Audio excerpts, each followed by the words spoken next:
Some of the biggest killers during the Civil War were dysentery, typhoid fever, scurvy, and yellow fever. Dysentery was the #1 killer during the war. Symptoms included diarrhea with the passage of blood in mucous membranes. Typhoid fever had symptoms of a high fever, intense headache, rash, and delirium. Scurvy was caused by the lack of vitamin C, and it would make your gums turn spongy and your teeth would become loose. Yellow fever is a disease that is carried by mosquitoes and is extremely fatal. Medical procedures that added to the medical problems of the times were during the war, surgeons would try to find missing bullets with their fingers. A procedure that was difficult to treat was syphilis. The way they treated it was through using mercury, which is a toxic treatment. Chloroform was used towards the end of the war as an anesthetic. It was applied to a cloth and held over a soldier's mouth until they were unconscious. Bacteria that cause these diseases are dysentery was caused by Shigella, typhoid fever is caused by Salmonella typhi, scurvy is caused by the lack of vitamin C, and yellow fever is caused by flavivirus. During the Civil War, 3 out of 5 Union troops died of disease, where only 2 of 3 Confederate troops died. This was due to filthy living conditions, non-existent surgical equipment, spoiled foods, and other poor health conditions. 20% of deaths were caused by disease, 14% caused by pneumonia, and 13% were caused by typhoid fever. Some of the most important medical advances throughout the war were that they learned to record medical and surgical history of the wounded. They had developed a system of managing casualties. An example of this would be aid stations and field hospitals. They had also figured out the importance of immediate treatment of the wounds and fractures demonstrated in procedures like amputation, that was usually carried out within 24 hours. They had also improved on sanitation and hygiene that helped prevent the infection, disease, and death. Female nurses were also introduced to the hospital care during this time. Training for physicians was upgraded and they have been introduced to new standards of care, which included prevention and treatment of infectious disease, surgical procedures that advanced the quality of American medical practice, and also during this time, the Sanitary Commission was formed and the Civilians Organized Relief Society was formed that eventually developed into the American Red Cross. The first antibiotic discovered was penicillin.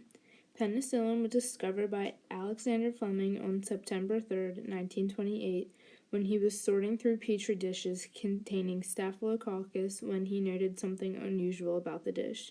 It was dotted with something where mold was growing. It secreted something that inhibited bacterial growth. He had found that his mold juice was capable of killing harmful bacteria. Then he asked his assistants, Stuart Craddock and Frederick Ridley, to separate the mold from penicillin.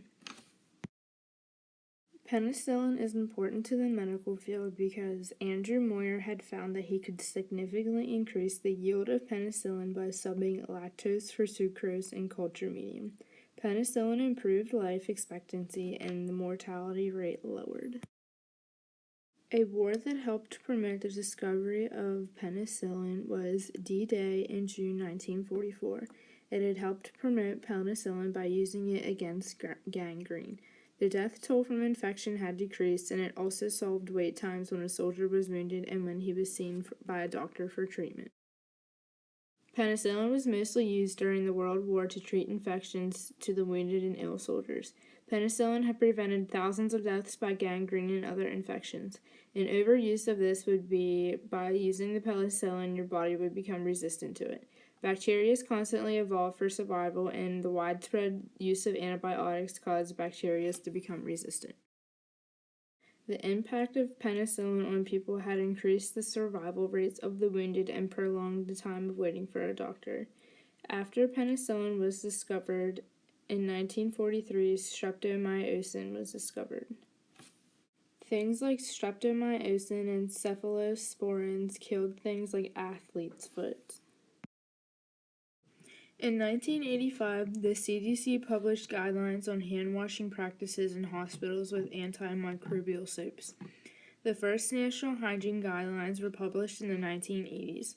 By washing your hands, it kills bacteria and other infections on your skin. Appropriate times to use good hand hygiene are when caring for a patient, before, during, and after preparing food, before eating food, before and after caring for cuts or wounds, using the bathroom, blowing your nose or coughing or sneezing, and touching an animal.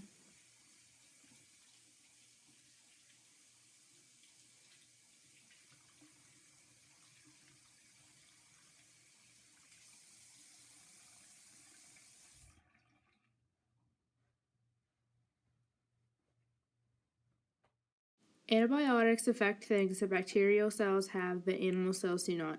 As human cells do not have cell walls, many bacteria do. Antibiotics work by keeping bacterium from building cell walls. Antibiotics are important to our lives today because they are powerful medicines that fight bacterial infections. They can save lives and they either kill bacteria or keep them from reproducing.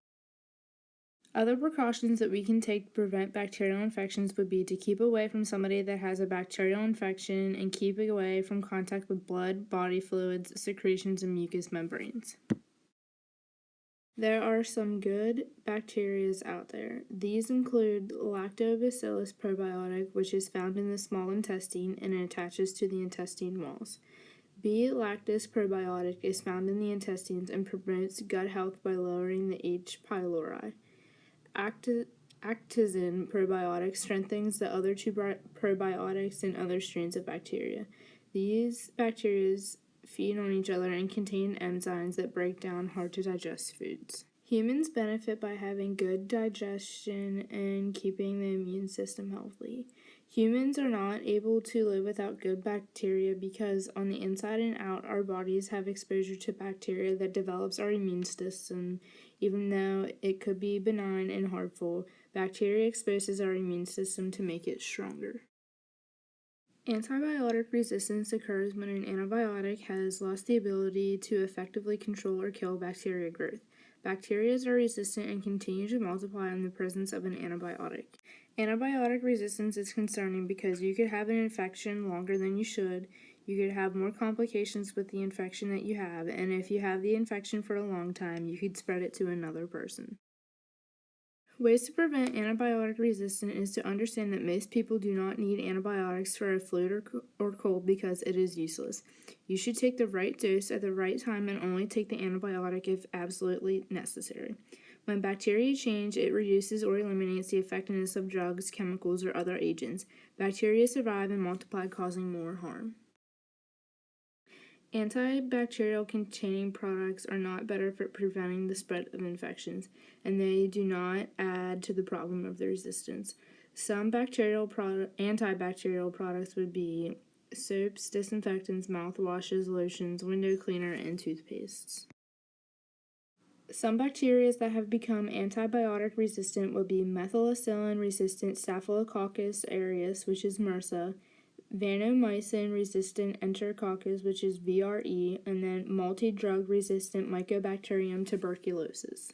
They are more dangerous because it is more difficult and expensive to treat. When they are more difficult to treat, it makes it harder on your body and can result in death.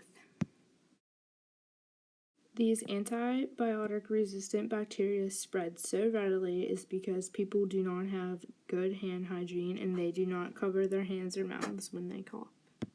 In the future, if antibiotic resistance becomes more of a bigger issue, it will be a bigger problem to solve because it will be more expensive to treat and more people every day will be getting it.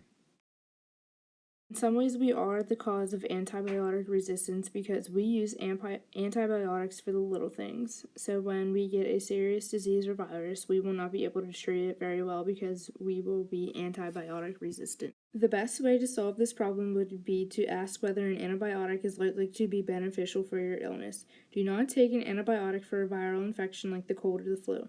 Do not save your antibiotic for the next time you get sick. Discard any leftover medication once you have completed your prescribed course of treatment.